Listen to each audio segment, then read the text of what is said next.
All right, well, it's good to be back at work. With the players being able to practice and being able to play. Obviously, we wanted to keep playing. The A&M game, but had the same issues they had earlier where they canceled. So, is what it is.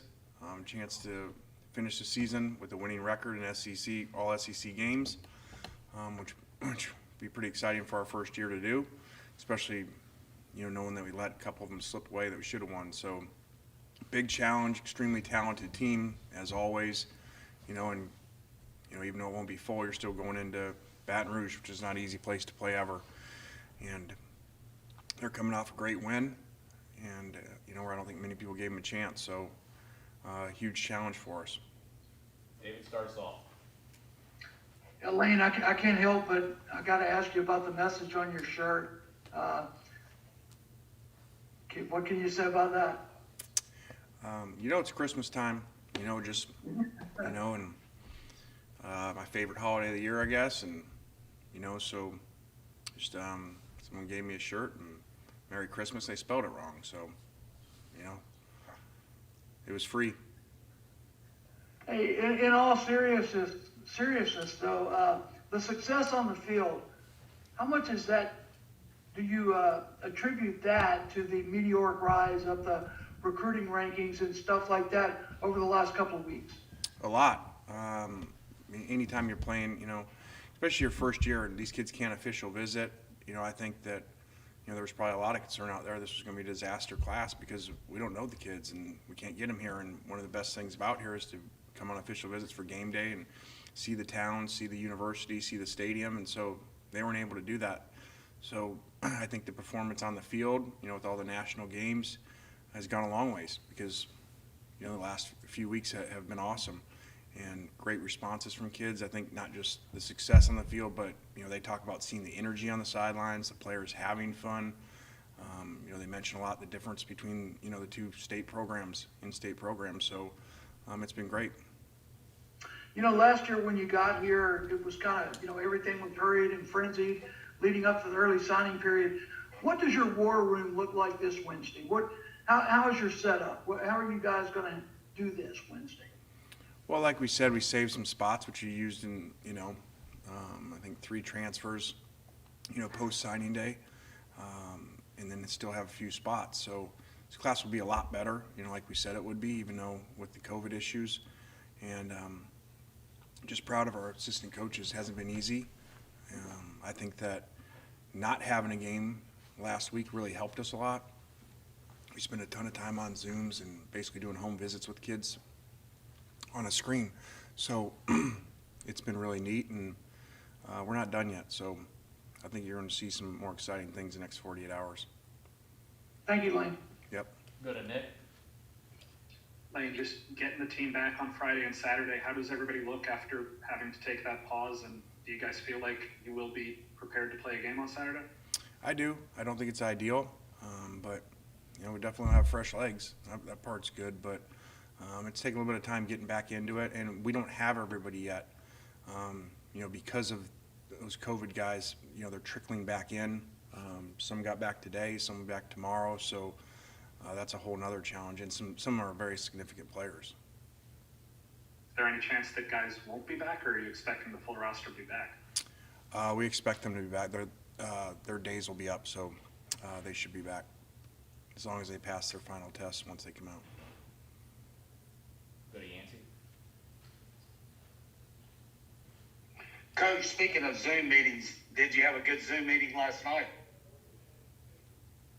As far as There was without naming the prospect, there was supposed to have been a Zoom meeting with y'all and a major prospect last night. It was kind of a joke. Oh, yeah. I didn't know. Yeah, we've been doing that every night. So I had a couple of them last night. So I obviously can't talk specifically, but really like the direction that things are going. Coach, a follow-up question. Is there one position it seems like middle linebacker is still kind of the spot you're trying to close in on before Wednesday? We want to take the best available players, especially when we're early on, as we're continuing to try to build a program. I think later on, after years, then you get more specific like that. But, yeah, we would love to add, an impact middle linebacker for sure. you said you were going to save 3 spots earlier, or you saved 3 from last class. Is there any number you have in mind that you want to save for the portal for this year? There's not a lot of that. This is difficult. Like I've told our guys, it's kind of like being in the NFL. Like, if we got really good players that want to come, do we save really for free agency,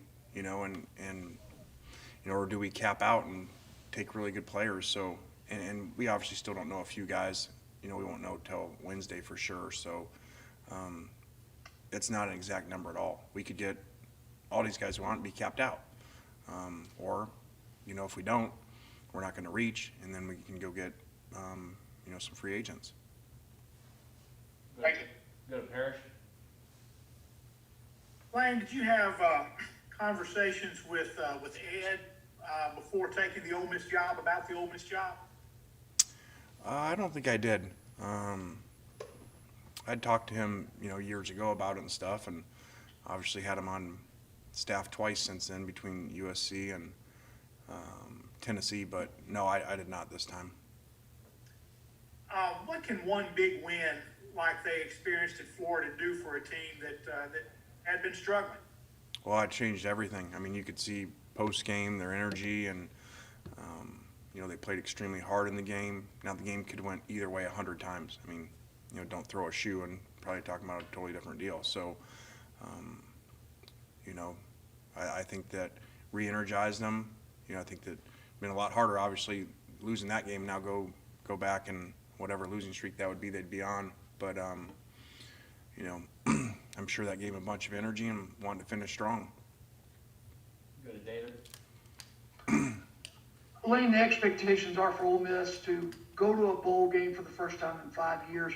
If that happens, what does that mean for the program in terms of extra practices, and particularly for the younger guys, things like that? How will you use that time? Well, I hope it's not when it or if it happens, like you said. I'm assuming it's when it happens. So we're excited about that. It helps for the development of all your players. Fan energy, be great to play in a great bowl game. Actually, some of our mid-years that'll be January guys can actually come practice for a few days with us. So that'll be pretty neat too. Neil, go ahead.